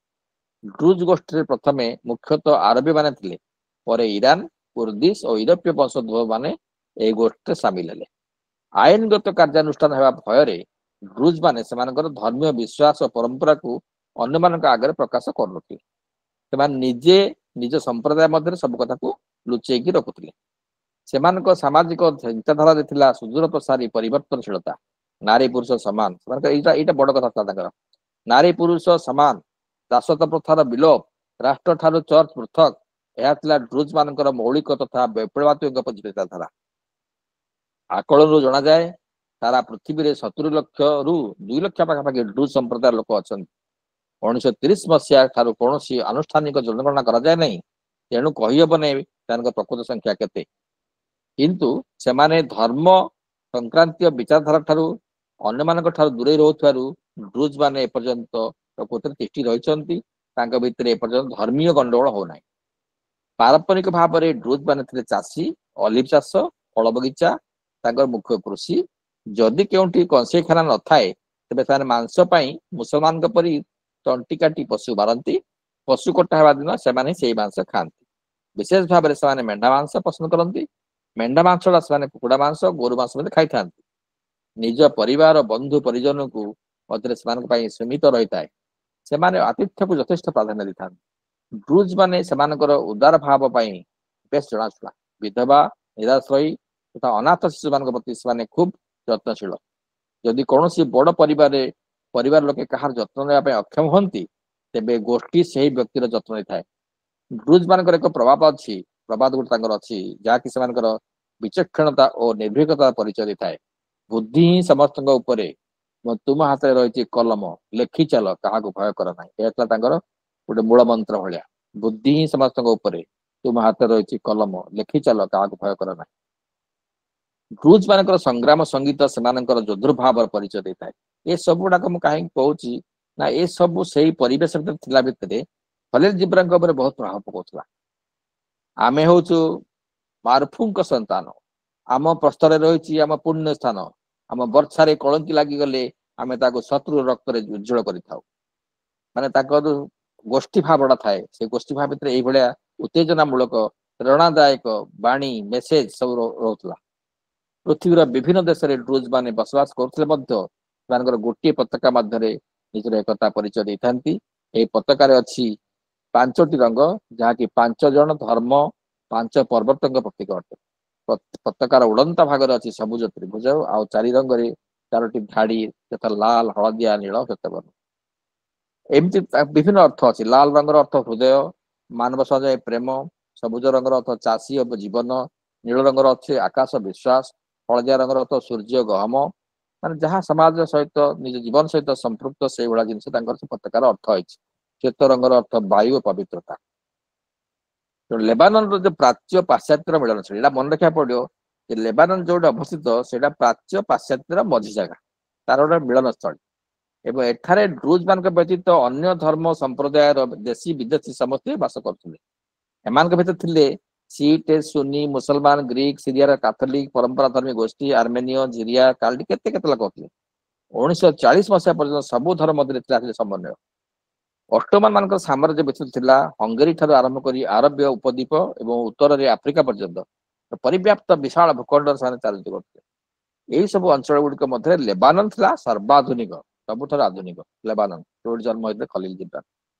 ପାଶ୍ଚାତ୍ୟ ଦେଶମାନଙ୍କର ପ୍ରଭାବ, ମିଶନାରୀ ମାନଙ୍କ ଦ୍ୱାରା ସ୍ଥାପିତ ହୋଇଥିଲା ଶିକ୍ଷାନୁଷ୍ଠାନ ଗୁଡିକ ଯୋଗୁଁ ଉଭୟ ଆଧୁନିକତା ଓ ଶିକ୍ଷା କ୍ଷେତ୍ରରେ ଏଠାରେ ଯଥେଷ୍ଟ ବିକାଶ ଘଟିଥିଲା। ତେଣୁ ତା ଆଗରୁ ତୁର୍କୀ ମାନଙ୍କ ଦ୍ୱାରା ବି ଏଠି ପ୍ରଭାବ ରହିଥିଲା। ଏମିତି ଅନେକ ପ୍ରଭାବ ରହିକରି ଲେବାନନଟା ସେଠି ସେ ସମୟରେ ସମୃଦ୍ଧ ଅଞ୍ଚଳ ରହିଥିଲା। କିନ୍ତୁ ତା ଭିତରେ ଏଇଭଳି ଅନେକ ଦୁର୍ଦିନ ରହିଥିଲା। ଦୟନୀୟ ଅବସ୍ଥାରେ ଲୋକ ବଞ୍ଚୁଥିଲେ, ଗରିବ, ଦାରିଦ୍ର୍ୟ ଏସବୁ ବି ନିଷ୍ପେଷିତ ରହିଥିଲା ତାଙ୍କ ସମୟରେ। ଆମର ଖଲିଲ ଜିବ୍ରାନ ଯୋଉ ସମୟରେ ଜନ୍ମ ହେଇଥିଲା, ଆଗରୁ ବହୁତ ବଡ ଥିଲା, ତାପରେ ପରେ ଏମିତି ଅବସ୍ଥା ସୃଷ୍ଟି ହେଇଥିଲା। କାରଣ ଅନେକ ଦେଶ, ଅନେକ ସାମ୍ରାଜ୍ୟ, ଅନେକ ଜାରଜା ତାପରେ ରାଜନୀତିକ ଆରମ୍ଭ କଲେ, ବିଭିନ୍ନ ପ୍ରକାର ଇନଫ୍ଲୁଏନ୍ସ କରାଇଲେ, ଏପଟୁ ସେପଟୁ ତାପରେ ମାଡ ମାରିଲେ। ତେଣୁ ଏଇଭଳିଆ ଏକ ଜଘନ୍ୟ ବାତାବରଣ ଭିତରେ ଯେତେବେଳେ ସେ ସବୁ ଘଟଣା ଗୁଡାକ ସେ ପଢିଲେ ପୂର୍ବ ଘଟଣା ସହିତ ତାଙ୍କ ବର୍ତ୍ତମାନର ଯୋଉ ଘଟଣା ଚାଲିଛି ଲେବାନନ ବଞ୍ଚିଲା ବେଳେ, ସେ ସମୟରେ ତାଙ୍କ ଭିତରେ ଗୋଟେ ପ୍ରକାର ବିଦ୍ରୋହ ଭାବ ସୃଷ୍ଟି ହଉଥିଲା ଯେ ସେଠି ନାରୀ ମାନଙ୍କ ଉପରେ ନିର୍ଯାତନା, ସେଠି ଦାରିଦ୍ର୍ୟ, ମାନେ ତାପରେ ମାନେ ବହୁତ ପ୍ରକାର ନିୟମ କାନୁନ ଭର୍ତ୍ତି ତାଙ୍କର ଯୋଉ ସାମାଜିକ ଜୀବନ ନଷ୍ଟ ହେଇଯାଉଛି। ଏଇ ସବୁ ଭିତରେ ଏଇ ଘଟଣାର 48 ବର୍ଷ ପରେ ଜିବ୍ରାନ ଯେତେବେଳେ ଆରମ୍ଭ କଲେ, ସେ ସବୁ ପୁରୁଣା କଥାଟା ତାଙ୍କ ଭିତରେ କାହାଣୀ ଆକାରରେ ସବୁ ତାଙ୍କ ମୁଣ୍ଡରେ ପଶିଲା। ସେ ପ୍ରଥମ ସେ ବହି ଲେଖିଲେ ସ୍ପିରିଟ ରିବେଲିୟସ। ଏବଂ ସେଇ ବହିରେ ସେ ଏମିତି ବ୍ୟାକୁଳତାର ସହିତ ସେ କଥା ସବୁ ଲେଖିଛନ୍ତି, ଯାହାକୁ ସେ ସମୟରେ ଯୋଉମାନେ ଧର୍ମ ଗୋଷ୍ଠୀ ଥିଲେ, ଯୋଉମାନେ ଶାସନ ଅନୁଶାସନ କରୁଥିଲେ ସେ ଅଞ୍ଚଳକୁ, ସେମାନଙ୍କୁ ସହ୍ୟ ହେଲା ନାହିଁ। ସେ ସ୍ପିରିଟ ରିବେଲିୟସ ବହି ଆପଣ ମାନେ ଯଦି ପଢିବେ, ନିଜେ କେବେ ପଢିବେ ବହି, ବିଦ୍ରୋହୀ ଆତ୍ମା ବହି ଓଡିଆରେ ଆଉ ଅଛି କି ନାହିଁ, ବିକ୍ରି ହଉଛି ମୁଁ ଜାଣିନି। ବହିଟା ନାଁ ହଉଛି ବିଦ୍ରୋହୀ ଆତ୍ମା, ସ୍ପିରିଟ ରିବେଲିୟସ ଇଂରାଜୀରେ ମିଳିବ, ଆଉ ପଢିବେ ଆପଣ ବି ରକ୍ତ ତେଜିତ ହେଇଯିବ। ସେଇ କଥା ବି ସେତେବେଳେ ଲେବାନନରେ ଥିଲା, ଏବେ ବି ଆମ ନିଜ ଜାଗାରେ ଯେ ନାହିଁ ସେ କଥା ନୁହେଁ, ସେସବୁ ଆମ ପାଖରେ ବି ଅଛି। କିନ୍ତୁ ଆମ ପାଖରେ ରକ୍ତ ତେଜୁ ନାହିଁ, କାରଣ ଆମର ଆଖିଟା ସେଇ ଭିତରକୁ ପ୍ରବେଶ କରିପାରୁନାହିଁ। ତେଣୁ ସେଠି ସେ ବର୍ଣ୍ଣନା କରିଛନ୍ତି ସେ ସ୍ପିରିଟ ରିଭଲେସ ବହିରେ ସେ ସବୁ ପୁରୁଣା କଥାବାର୍ତ୍ତା କରିଲେ ସବୁ ଜାଣୁଛନ୍ତି ସେ ଲେଖିଛନ୍ତି ସେଥିରେ ନିଜ କ୍ଷମତାକୁ ବଜାୟ ରଖିବା ପାଇଁ ଏବଂ ନିଜ ହୃଦୟକୁ ଆରାମ ଦେବା ପାଇଁ ସେମାନେ ଆରବବାସୀଙ୍କ ବିରୋଧରେ ଡ୍ରୁଜ ମାନଙ୍କୁ ଲଗାଇ ସଶସ୍ତ୍ର ଲଢ଼େଇ ଆରମ୍ଭ କରିଦେଇଥିଲେ। ଜିହାଦ ମାନଙ୍କୁ ସୁନି ମାନଙ୍କ ବିରୁଦ୍ଧରେ କୁର୍ଦ ମାନଙ୍କୁ ଚେଙ୍ଗାଇ ଦେଲେ ବେଦୁଇନ ମାନଙ୍କୁ ହତ୍ୟା କରିବା ପାଇଁ ମହମ୍ମଦିଆନ ମାନଙ୍କୁ ଖ୍ରୀଷ୍ଟିଆନଙ୍କ ସାଙ୍ଗରେ ଲଗାଇଥିଲେ ଯୁଦ୍ଧ କରିବା ପାଇଁ ମାର ଛାତି ଉପରେ କେତେ ଦିନ ଜଣେ ଭାଇ ଆଉ ଭାଇକୁ ଆକ୍ରମଣ କରିବ ପ୍ରେମିକାର କବର ନିକଟରେ କେତେ ଦିନ ଜଣେ ପଡୋଶୀ ଆଉ ଜଣେ ପଡୋଶୀକୁ ଭୟାର୍ଥ କରି ରଖିବ କେତେ ଦିନ ଈଶ୍ୱରଙ୍କ ଆଖି ଆଗରେ କ୍ରୁଶ ଏବଂ ଅର୍ଦ୍ଧଚନ୍ଦ୍ର ପୃଥକ ରହିଥିବେ କେତେ ଫେରି ଶାଣିତ ଭାବରେ ଲେଖୁଥିଲେ କ୍ରୁଶ ଅର୍ଥ ଖ୍ରୀଷ୍ଟିଆନ ଧର୍ମ ଅର୍ଦ୍ଧଚନ୍ଦ୍ର ମୁସଲିମ ଧର୍ମ ଏ ଦିଟାକ କେତେ ଦିନ ଈଶ୍ୱରଙ୍କ ଆଖି ଆଗରେ ପୃଥକ ହେଇ ରହିବେ ମାନେ ଦିଟା ଧର୍ମ ଅଲଗା ଅଲଗା ରହିବେ କାରଣ ସେଇ ଧର୍ମର ଅଲଗା ପାଇଁ ଯୁଦ୍ଧଟା ହଉଛି ତାକୁ ସେ ଏମିତି ଭାବରେ ଲେଖିଛନ୍ତି ଯେ ଈଶ୍ୱରଙ୍କ ଆଖି ଆଗରେ କେତେ ଦିନ କ୍ରୁଶ ଆଉ ଅର୍ଦ୍ଧଚନ୍ଦ୍ର ପୃଥକ ରହିଥିବେ। ତେଣୁ କାଲି ଜୀବନରେ ମାରାନାଇଟ ଖ୍ରୀଷ୍ଟିଆନ ସମ୍ପ୍ରଦାୟରେ ଯୋଉ ଜନ୍ମ ହେଇଥିଲେ ଖ୍ରୀଷ୍ଟିଆନ ସମ୍ପ୍ରଦାୟ ଜନ୍ମ ହେଇଥିଲେ କିନ୍ତୁ ସେ ଆରବବାସୀ ହୋଇଥିବାରୁ ତାଙ୍କ ଉପରେ ଇସଲାମ ଧର୍ମର ପ୍ରଭାବ ଯଥେଷ୍ଟ ରହିଥିଲା। ମାରାନାଇଟ ଖ୍ରୀଷ୍ଟିଆନ ଧର୍ମ ସମ୍ପ୍ରଦାୟ ଜନ୍ମ ହେଇଥିଲେ କିନ୍ତୁ ଆରବବାସୀ ଥିଲେ ତେଣୁ ସେଠି ଇସଲାମ ଧର୍ମର ପ୍ରଭାବ ତାଙ୍କ ଉପରେ ପଡୁଥିଲା ଏଇଟା ହଉଛି ତାଙ୍କର ଜୀବନର ଯୋଉ ଧର୍ମର ପ୍ରଭାବ ତାଙ୍କ ଉପରେ କେମିତି ରହିଥିଲା। ସୁଫି ମୁସଲମାନଙ୍କ ଆଧ୍ୟାତ୍ମିକ ରହସ୍ୟବାଦ ତାଙ୍କୁ ଅଧିକ ଆକୃଷ୍ଟ କରୁଥିଲା। ଧର୍ମୀୟ ଗୋଷ୍ଠୀ କନ୍ଦଳ ଘୃଣା ଓ ଅବିଶ୍ୱାସର ବାତାବରଣ ଲେବାନନ ଉପରେ ଛାଇ ହୋଇ ପଡିଥିଲା ବେଳେ ଖଲିଲ ଜିବ୍ରାନ ପିତାମାତାଙ୍କ ଧାର୍ମିକ ଅନ୍ଧବିଶ୍ୱାସ ଠାରୁ ନିଜକୁ ଦୂରେଇ ରଖିଥିଲେ।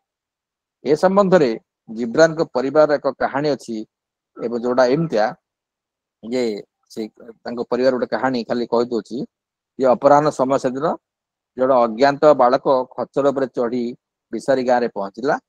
ଦୁଇଟା ଚମଡା ବୋତଲରେ ସେ ଅଲିଭ ତେଲ ଆଣିଥିଲା ଗାଁରେ ବିକ୍ରି କରିବା ପାଇଁ ଜଣେ ବୁଢୀ ହାତରେ ଜପାମାଳି ଜଣେ ବୁଢୀ ସେ ଗାଁରେ ଜପାମାଳି ଧରିଥିଲେ। ବାଳକଟିକୁ ଦେଖି ସେ ତେଲ କିଣିବାକୁ ମନା କଲେ ତେଲର ଦାମକୁ ନେଇ କଥା କଟାକଟି ଚାଲିଲା। ବୁଢୀ ବିରକ୍ତ ହୋଇ ପଚାରିଲେ ହଇରେ ତୁ କେଉଁ ସମ୍ପ୍ରଦାୟରୁ ଆସିଛୁ?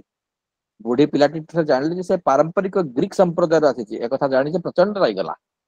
ଆଉ ପିଲାଟି ହାତରୁ ସେ ତେଲ ବୋତଲ ଛଡେଇ ଆଣି ପାଦ ତଳେ ଦଳିଦେଲା ଓ ରାଗ ତମ ତମ ହୋଇ ଘରକୁ ଭିତରୁ ଚାଲିଗଲା। ଏ ସମୟରେ ଖଲିଲ ଜିବ୍ରାନଙ୍କ ବାପା ସେ ବାଟ ଦେଇ ଯାଉଥିଲେ। ପିଲାଟି ପାଖରୁ ଯାଇ ସାନ୍ତ୍ୱନା ଦେଲେ ତାଠାରୁ ଅଲିଭ ତେଲ କିଣିଲେ ପିଲାଟି ତାଙ୍କ ପରିବାର ଲୋକଙ୍କ ସାଙ୍ଗରେ ମିଶି ରାତ୍ର ଭୋଜନ କରୁ ବୋଲି ଜିଦ୍ ଧରିଲେ। ଏଇଟା ହଉଛି ତାଙ୍କ ଗାଁର କାହାଣୀ ଯେ ବାପା ଯିଏ ଖଲିଲ ଜିବ୍ରାନଙ୍କ ବାପାଙ୍କ ହୃଦୟଟା କେମିତି ଥିଲା ସେ ବି ଏ ବୁଢୀ ସେଇ ଗାଁର ବୁଢୀ କିନ୍ତୁ ସେ ଆଉ ଗୋଟେ ଧର୍ମରୁ ଆସିଛି ବୋଲି ତାକୁ ଦଳି ଚକଟି ପଡିଲା କିନ୍ତୁ ଇଏ ତାଙ୍କୁ ଘରକୁ ଡାକିକି ନେବେ। ଏଇଟା ବି ଗୋଟେ ପ୍ରକାର ତାଙ୍କ ପରିବାର ଭିତରେ ଯୋଉ ଥିଲା ସର୍ବଧର୍ମ ସମନ୍ୱୟର ଗୋଟେ ଚିନ୍ତାଧାରା ସବୁ ଲୋକଙ୍କୁ ସମାନ ସେଇ କଥାଟାକୁ ଗୋଟେ ଏକ୍ଜାମ୍ପଲ ଭଳିଆ ଏଇଟା ଆଗକୁ ଆସିଛି। ତେଣୁ ଆଜି ଆମର ତ ସମୟ ହବାକୁ ଯାଉଛି ସବୁ କଥା କହିହେବନି ଆଉ ଗୋଟେ ମିନିଟରେ ଯାହା ଚେଷ୍ଟା କରୁଛି ସେଇ ସମୟର କାହାଣୀରୁ କିଛି ଆଣିବା ପାଇଁ ଯେ ସେ ସମୟରେ ମଣିଷ ମାନେ ଅନେକ ବଂଶଗତ ଗୋଷ୍ଠୀ ଓ ଜାତିରେ ବିଭକ୍ତ ରହିଛନ୍ତି। ସେମାନଙ୍କ ଦେଶ ତଥା ସହରର ଅଧିକାରୀ ଗୋଟେ କବିତାରେ ସେ ଲେଖିଛନ୍ତି ଏମିତି ଯେ ତାଙ୍କର ଜିବ୍ରାନ ତାଙ୍କ କବିତାରେ ଯେ ମଣିଷ ମାନେ ଅନେକ ବଂଶଗତ ଗୋଷ୍ଠୀ ଓ ଜାତିରେ ବିଭକ୍ତ ହୋଇ ରହିଛନ୍ତି। ସେମାନେ ଦେଶ ତଥା ସହରର ଅଧିକାରୀ ମାତ୍ର ମୁଁ ଅନୁଭବ କରେ ସବୁ ଗୋଷ୍ଠୀ ମଧ୍ୟରେ ମୁଁ ଜଣେ ଅପରିଚିତ ବ୍ୟକ୍ତି। ମୋର କୌଣସି ବାସସ୍ଥାନ ନାହିଁ। ସମଗ୍ର ବିଶ୍ୱ ମୋର ଦେଶ ସମଗ୍ର ମନୁଷ୍ୟ ପରିବାର ମୋର ଜାତି। ମଣିଷ ମାନେ ଦୁର୍ବଳ ମାତ୍ର ଦୁଃଖର କଥା ଏଇ ଯେ ସେମାନେ ନିଜ ନିଜ ମଧ୍ୟରେ ବିଭାଜିତ। ପୃଥିବୀଟି ଏତେ ସଂକୀର୍ଣ୍ଣ ଏହାକୁ ରାଜ୍ୟ ସାମ୍ରାଜ୍ୟ ଏବଂ ପ୍ରୋଭିନ୍ସରେ ଭାଗ ଭାଗ କରି ରଖିବା ଯୁକ୍ତିସଙ୍ଗତ ନୁହେଁ। ମଣିଷ ଜାତି ଏକତ୍ର ହୁଅନ୍ତି ଆତ୍ମାର ମନ୍ଦିର ଗୁଡ଼ିକୁ ଭାଙ୍ଗି ଦେବା ପାଇଁ ଏବଂ ସେମାନେ ମୃଣ୍ମୟ ଶରୀର ମାନଙ୍କ ଦେବୀ ନିର୍ମାଣ ପାଇଁ ହସ୍ତକୁ ହସ୍ତ ମିଳାଇ ଦିଅନ୍ତି। ଏଇଟା ଏବେ ବି ଆମେ ଦେଖୁଛନ୍ତି ଯେ ଆମ ଭିତରେ ଆମେ ଏ କଥା ସେଠି ଯାହା ସତ୍ୟ ଆମର ବି ସତ୍ୟ ଯେ ଆମେ ମୂର୍ତ୍ତି ଟିକେ ତିଆରି କରିକି ହାତକୁ ହାତ ମିଳାଇ ଦଉଛୁ କିନ୍ତୁ ପରସ୍ପରକୁ ହାଣି ଦେବା ପାଇଁ ପଛଉନାହୁଁ। କାହାର ମୁଣ୍ଡ କଟି ଯାଉଛି। ଆଜି ଗୋଟେ ପାଖକୁ ହ୍ୱାଟ୍ସଆପରେ ମେସେଜ ଆସିଲା ଗୋଟେ ଲୋକଙ୍କର ତଣ୍ଟିଟା କାଟିକିରି ମୁଣ୍ଡଟାକୁ ଅଲଗା କରି ରଖାଯାଇଛି। ଏଟା ହଉଛି ସେଇ ପାଖରେ ବି ଦୁର୍ଗା ପୂଜା ମୃଣ୍ମୟୀ ଦୁର୍ଗା ମାଙ୍କ ପୂଜା ବି କରାଯାଉଛି। ଦିଟା କଥା ଏକାବେଳେ ହେଇପାରୁଛି ଅର୍ଥାତ୍ ହୃଦୟ ଆଉ ଯୋଉ ଆମର ଗୋଷ୍ଠୀଗତ ଭାବନା ୟା ଭିତରେ ଏତେ ଫରକ ଯେ ସେ କଥା ସେଠି ବି ହେଇଛି ଏଠି ବି ହଉଛି ବର୍ତ୍ତମାନ ସବୁଆଡେ ହଉଛି। ସେ କଥା ଲେଖିଛନ୍ତି ମଣିଷ ଜାତି ଏକତ୍ର ହୁଅନ୍ତି ଆତ୍ମାର ମନ୍ଦିର ଗୁଡ଼ିକୁ ଭାଙ୍ଗି ଦେବା ପାଇଁ ଏବଂ ସେମାନେ ମୃଣ୍ମୟ ଶରୀର ମାନଙ୍କ ବେଦୀ ନିର୍ମାଣ ପାଇଁ ହସ୍ତକୁ ହସ୍ତ ମିଳାଇ ଦିଅନ୍ତି। ମୁଁ ମୋ ଗଭୀରତମ ପ୍ରଦେଶରେ ଥିବା आत्मन स्मरण टी स्मरण करने एकुटिया छिड़ा हो कुहे प्रेम जेपरी जंत्रणा भोगुवा हृदय टी सतेज रखे से अज्ञानता ज्ञान पथ संधान शिक्षा दिए जंत्रणा एवं अज्ञानता बृहत्तर आनंद आड़ को नहीं जाती कारण परमेश्वर ए धरापृष्ठ किसी वृथारे सृष्टि करना तेणु ये जिते बड़े कहानी गुड़ाक से नहीं आसछंती पुराना इतिहास पढ़ुंट इतिहास कथा शुणुंट माँ ठार भी शुणुंट परिवार परिजन परिवेश एम शुणुंट देखुं तार प्रभाव से समय जन्म होता समय किशोर अवस्था घर भितर घर बाहर सबुआड़े से यहाँ से देखुं मुंडरे ये सब माने नुआ कर जागृत हो लिखा को आरंभ है लेखनी चालना है या विरुद्ध से स्वर उत्तोलन कर पिलाटी दिन भितर गोटे कला प्रेम कला प्रेमी कला बहुत प्रेम मैंने कला प्रेमी से उठते सृजनशीलता बढ़ी जाता चित्र करने आरंभ करते जदि चित्र आंकिया को से कागज पानुले तेबे चली जाते घर आगे थी बरफावृत रास्ता उपरकू सतेज बरफ उपरे घंटा घंटा धरी बसुले और बरफ उपर भिन्न भिन्न आकार चित्र आंकुले टुकुड़ा कागज खंडमान बहुत मूल्यवान वर्षर 4 मास से भूई बरफ मुक्त हो जाता एवं जिब्रान पहले जिब्रान कौन करते गात खोलुले भितर गात खोली कागज टुकुड़ा मान माटी पोति दौले एवं आशा बांधुले ग्रीष्म मसरे बरफ तरली गला यही कागज टुकुड़ा खंड खंड गछ बाहर जो गचरे कागज फड़ से कागज तोली ने चित्र आंके यह द्वारा सृजनशीलता मन भितर भाव को से प्रशांत कर शांति पाई घर गोटे कोण खास जिब्रान को दि जाता मान छोटिया घर स्लम एरिया छोटिया घर मन कर तार भर माँ ता भर देखुले जो सृजनिका शक्ति गोटे कोण देते कोण से घर परिष्कार पत्थर गुड़िए संग्रह कर सजाई रखते ता सांग को से गोटे मुदी विभिन्न प्रकार उद्भिद रंगीन पेंसिल मान संग्रह करी स्थान टी सजाई रखुले जिते कागज सरी जाता जिब्रान कांथरे अंगार धरी गारे चित्र आंकुले अभाव अनटन सृजनशीलता को रोकी पारे ना जिते शिशु शिशु भितर सृजनी उद्गीरण होते पाखे किसी अवलंबन थाऊ बा न थाऊ सृजनशीलता आपे आपे निश्रुत होकौन आश्रा को अवलंबन कर सृजनी शक्तिर यह प्रभाव सबु जुगे सबु देश शिशु मान मध्य दृष्टिगोचर होता है मात्र वयस्क मान से सब को मूल्य दे न था कारण अधिकांश वयस्क से शिक्षा सुलभ गुणावली को खूब सहजरे बयस और संसार चाप भितर भूली जाता बेले बेले जिते कौन दूरदर्शन परदार ये सब दृष्टांत देखा मिले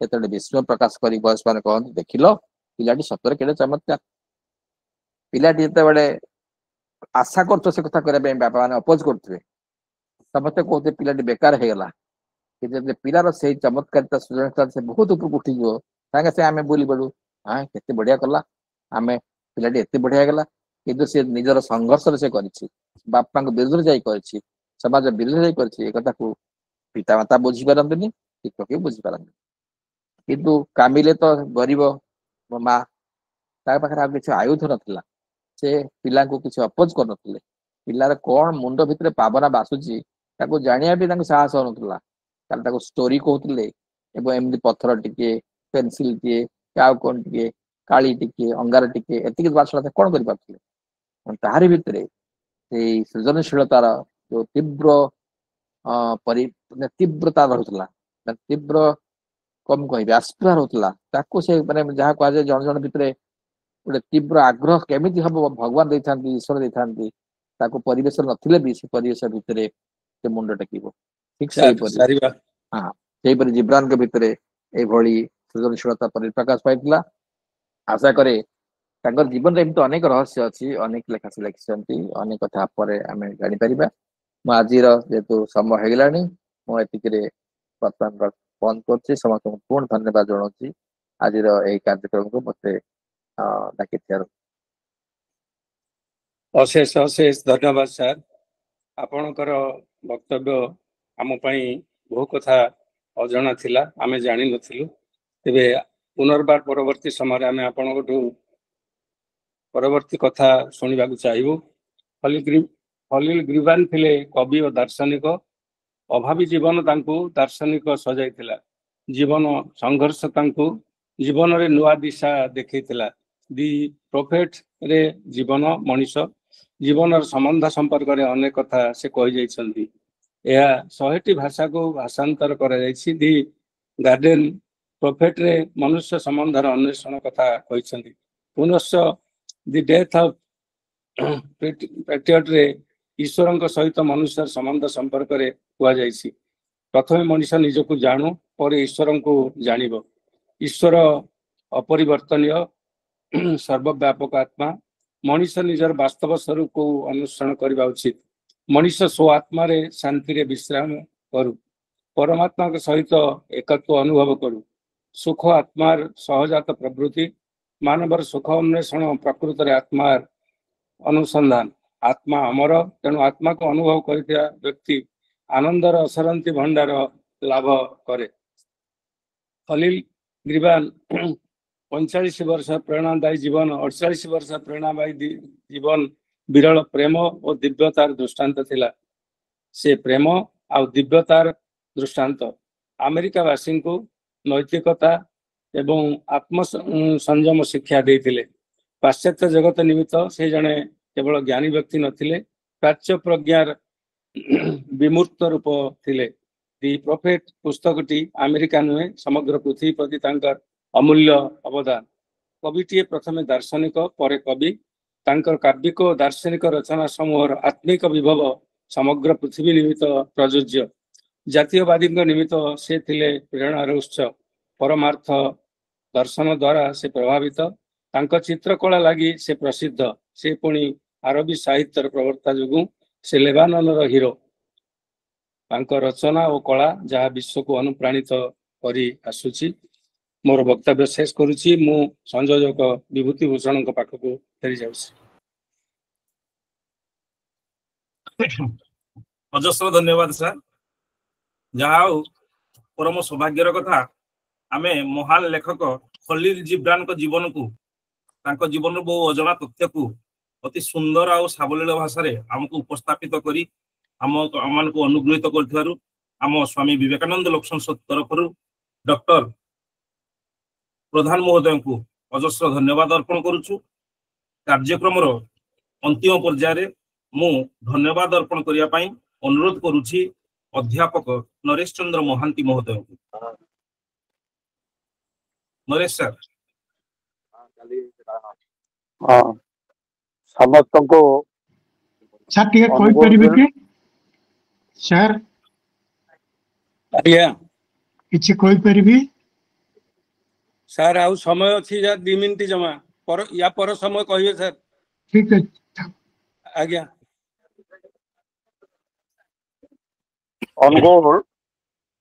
ଅନୁଗୁଳ ଜିଲ୍ଲା ବିବେକାନନ୍ଦ ଲୋକ ସଂସଦ ତରଫରୁ ସମସ୍ତଙ୍କୁ ଶାରଦୀୟ ଅଭିନନ୍ଦନ ଏବଂ ନମସ୍କାର। ଆଜିର ଡକ୍ଟର ପ୍ରଧାନଙ୍କର ଯୋଉ ବକ୍ତବ୍ୟ ଅତି ସାରଗର୍ଭକ ଏବଂ ହୃଦୟସ୍ପର୍ଶୀ, ଏ କାହାଣୀକୁ ଶ୍ରବଣ କରୁଥିବା ସମସ୍ତ ଶ୍ରୋତା ଏବଂ ବକ୍ତାଙ୍କୁ ଅନୁଗୁଳ ଜିଲ୍ଲା ବିବେକାନନ୍ଦ ଲୋକ ସଂସଦ ତରଫରୁ ସମସ୍ତଙ୍କୁ ଧନ୍ୟବାଦ ଅର୍ପଣ କରୁଛି। ନମସ୍କାର। ଧନ୍ୟବାଦ ସାର୍। ଶେଷରେ ଶାନ୍ତି ପାଠ। ସର୍ବେ ଭବନ୍ତୁ ସୁଖିନଃ, ସର୍ବେ ସନ୍ତୁ ନିରାମୟା, ସର୍ବେ ଭଦ୍ରାଣି ପଶ୍ୟନ୍ତୁ, ମା କଶ୍ଚିତ୍ ଦୁଃଖ ଭାଗ ଭବେତ୍। ଓମ୍ ଶାନ୍ତି ଶାନ୍ତି ଶାନ୍ତି। ଶେଷରେ କାର୍ଯ୍ୟକ୍ରମ ସାଙ୍ଗ କରିବା ପାଇଁ ଅନୁରୋଧ କରିବି ଆମର ସଭାପତି ଡକ୍ଟର ରଥ ମହୋଦୟ। ପୁଣି ଥରେ ସମସ୍ତଙ୍କୁ, ଉପସ୍ଥିତ ସଜ୍ଜନ ମଣ୍ଡଳୀଙ୍କୁ, ବିଶେଷ କରି ଆଜିର ବକ୍ତବ୍ୟ ପ୍ରଦାନ କରୁଥିବା ଡକ୍ଟର ପ୍ରଧାନଙ୍କୁ କୃତଜ୍ଞତା ଜଣାଉଛି, ଧନ୍ୟବାଦ ଜଣାଉଛି। ଆମ ପାଇଁ ସବୁବେଳେ ତାଙ୍କ ଦ୍ୱାରା ଖୋଲା ଅଛି। ସବୁବେଳେ ଆମେ ନିବେଦନ କରୁଛୁ ଏବଂ ସେ ତାଙ୍କର ବକ୍ତବ୍ୟ ପ୍ରଦାନ କରୁଛନ୍ତି। ତେବେ ଆଜି ପାଇଁ ଏ ସାଂଗଠନିକ ସଭା ପୂର୍ବରୁ এই ପାଠଚକ୍ରର ଆଜି ସମାପ୍ତି ଘୋଷଣା କରୁଛି। ଧନ୍ୟବାଦ।